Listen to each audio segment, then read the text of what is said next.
৪৫ বর্গ কিলোমিটার আয়তনের খুলনা মহানগরে নেই কোনো গণপরিবহন। মানুষের যাতায়াতের জন্য এক সময়ের বেবি ট্যাক্সি ও রিকশার জায়গা দখল করেছে ইজি বাইক। তবে নগরীতে কি পরিমাণ ইজি বাইক প্রয়োজন তার সঠিক কোনো তথ্যপাত্র নেই কোনো দফতরে।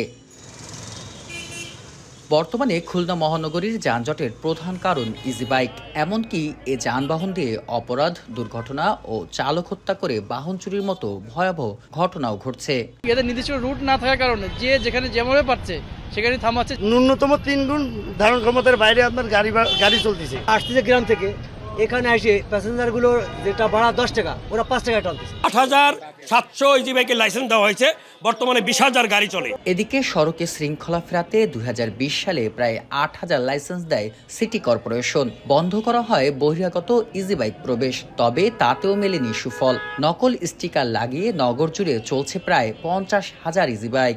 রুটগুলো ফিক্স করে দেওয়া, সমন্বিত যে বিষয়গুলো অ্যাড্রেস করতে পারি, তাহলে মনে হয় যে আমরা একই সাথে একটা সুন্দর শহর পেতে পারি এবং সেফটিটা এনশিওর করতে পারছি। তবে এবার কঠোরভাবে সড়কে শৃঙ্খলা ফেরাতে প্রশিক্ষণ ও প্রযুক্তির ব্যবহারের আশ্বাস সংশ্লিষ্টদের।